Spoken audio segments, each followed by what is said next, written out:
दूर दराज के एक राज्य में एक मंत्री अपने दो जुड़वा बेटियों के साथ रहता था। जुड़वा होने के बावजूद दोनों का स्वभाव एक दूसरे से बिल्कुल अलग था। एक का नाम था काव्या और दूसरी का किमिया। कितना खूबसूरत है आज का दिन और उतना ही खूबसूरत ये नजारा। मुझसे ज्यादा खूबसूरत नहीं हो सकता। हाँ मेरी प्यारी बहना, तुझसे ज्यादा खूबसूरत नहीं है। काव्या बचपन से बहुत ही शांत, सरल और समझदार थी। वही किमिया को अपने रंग रूप पर बहुत घमंड था। वो स्वार्थी और जिद्दी थी। दोनों के 19वें जन्मदिन पर मंत्री ने बहुत बड़ी दावत रखी। सभी राज्य के राजा और उनके परिवार को बुलावा भेजो। इस भव्य दावत में सभी लोग सज धज कर आए थे। काव्या की नजर एक आकर्षक राजकुमार पर पड़ी। किमिया भी उसी राजकुमार को देख रही थी। वो देखो, वो राजकुमार कितने आकर्षक है। हाँ, आकर्षक तो है। राजकुमार तो मुझे ही पसंद करेंगे। क्यों? मुझ में क्या कमी है? तुम अच्छी तरह से जानती हो। दावत में राजकुमार के परिवार वाले किमिया के लिए शादी का प्रस्ताव रखते हैं। ये बात जानकर काव्या मायूस हो जाती है और जंगल की तरफ चल पड़ती है। जंगल की तरफ जाते वक्त उसे एक बुजुर्ग जादूगर रोक लेते हैं। मैं जानता हूँ तुम्हारा मन विचलित है। तुम जंगल में जा सकती हो, पर याद रखना अपने कर्तव्यों का पालन करना। कोई भी काम करो, आशावादी आचरण के साथ पूरी मेहनत और ईमानदारी से करो और कभी भी हार मत मानना। काव्या, तुम बहुत समझदार हो। मुझे तुम पर पूरा यकीन है।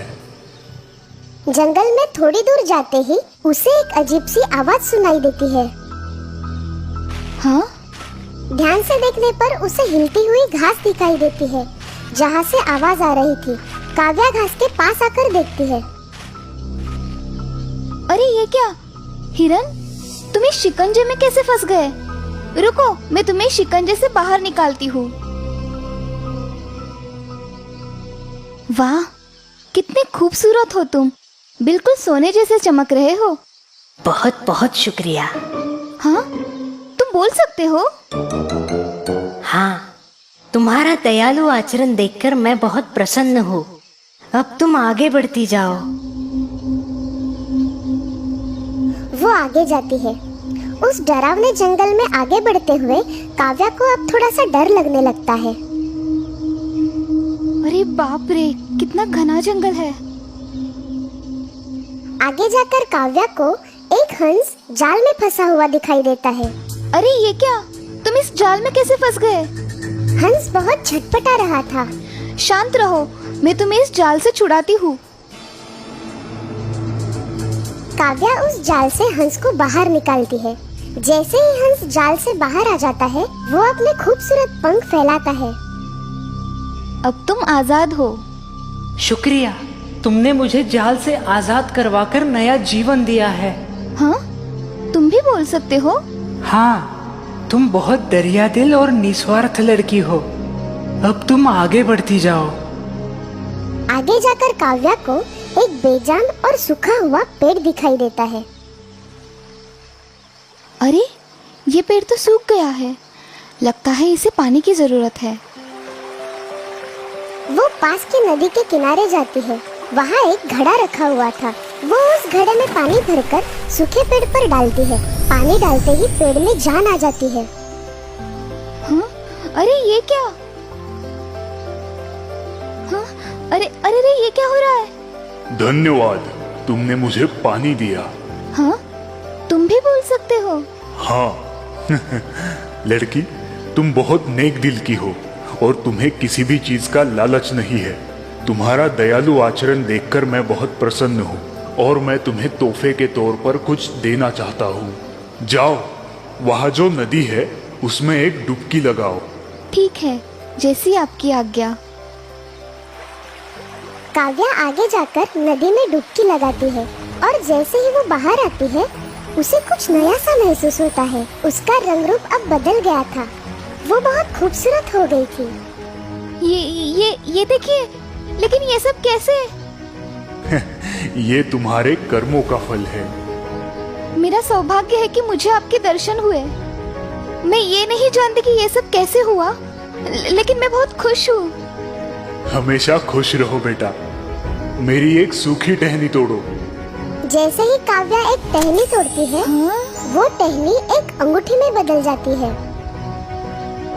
तुम्हें जब भी कोई दुख हो या मन चिंता से घिर जाए तो इस अंगूठी को चूम लेना, तुम्हारी सारी चिंताएं दूर हो जाएगी। वापस आते वक्त काव्या को वही जादुई हंस फिर दिखाई देता है। हंस ऊपर से लेकर नीचे तक हीरे की तरह चमक रहा था। वाह, कितने खूबसूरत हो तुम। तुम बहुत सुलझी और समझदार लड़की हो। मेरा ये पंख अपने पास रखो। तुम्हें जब भी मदद की जरूरत पड़े, इस पंख को हाथ में पकड़कर मुझे याद करना। अरे, तुम तो बिल्कुल ठीक हो गए। मैं स्वस्थ हूँ। तुम्हारी उदारता और दया से भरा मन देखकर मैं प्रसन्न हो गया हूँ। मैं तो बस अपने कर्तव्यों का पालन कर रही थी। तुम जब भी किसी मुसीबत में फंस जाओ, मुझे आवाज लगाना। मैं तुम्हारी मदद के लिए आ जाऊंगा। काव्या खुशी खुशी वापस जाती है। रास्ते में उसे वो बुजुर्ग जादूगर मिलता है। काव्या, तुम्हारे स्वभाव को देखकर उन्होंने तुम्हें ये उपहार दिए हैं जो जीवन भर तुम्हारे काम आएंगे। अब अपने घर जाओ, सब कुछ ठीक हो जाएगा। काव्या अपने घर वापस आ जाती है। काव्या, तुम इतनी खूबसूरत कैसे हो गई और कहाँ चली गई थी? और ये सब क्या है? एक बुजुर्ग जादूगर ने मुझे जंगल भेजा था। किमिया के मन में लालच आ जाता है। वो सीधे जाकर बुजुर्ग जादूगर से मिलती है। काव्या मायूस थी, इसीलिए उसे जंगल में भेजा था। तुम्हें ऐसी कोई परेशानी नहीं है? नहीं, मैं भी जाना चाहती हूँ जंगल में। ठीक है, तुम जाना चाहती हो तो जाओ, लेकिन याद रखना, जो भी काम करोगी पूरी ईमानदारी से करना। किमिया जंगल में जाती है। बिल्कुल काव्या की तरह उसे भी हिरन मिलता है। मेरी मदद करो, कोई मेरी मदद करो। मैं यह वक्त बर्बाद नहीं करना चाहती हूँ। मुझे जल्द से जल्द और भी खूबसूरत बनना है। वो उसे अनदेखा करके आगे बढ़ जाती है। किमिया आगे जाकर हंस को जाल में फंसा हुआ देखती है, पर वो उसे अनदेखा करती है। आगे जाकर उसे सूखा हुआ जादुई पेड़ दिखाई देता है। तुम वही हो ना जिसने मेरी बहन को पानी में डुबकी लगाने के लिए कहा था? मुझे भी बताओ, कहाँ है वो नदी? मैं भी खूबसूरत होना चाहती हूँ। किमिया की बात सुनकर जादुई पेड़ अपने असली रूप में आता है और किमिया को अपनी शाखाओं से पकड़ लेता है। खूबसूरत? हाँ हाँ, बहुत खूबसूरत बनना चाहती हूँ। तुमने अपनी जिंदगी में ऐसा कौन सा काम किया है जो प्रशंसनीय है? तुमने कभी निस्वार्थ भाव से किसी की मदद की है? किसी का दर्द दूर करने की कोशिश की है? या ऐसा कोई भला काम जिससे किसी का उद्धार हुआ हो? नहीं। लड़की, तुम गलत जगह आई हो। पहले अपने मन से नकारात्मक भाव हटा दो। अपने अपनों से मिलजुल कर रहो। दूसरों के प्रति सकारात्मक दृष्टिकोण रखो। तुम अपने आप खूबसूरत बन जाओगी। किमिया वहाँ से सीधे अपने घर लौट आती है और अपनी बहन से उसके बुरे बर्ताव के लिए माफी मांगती है।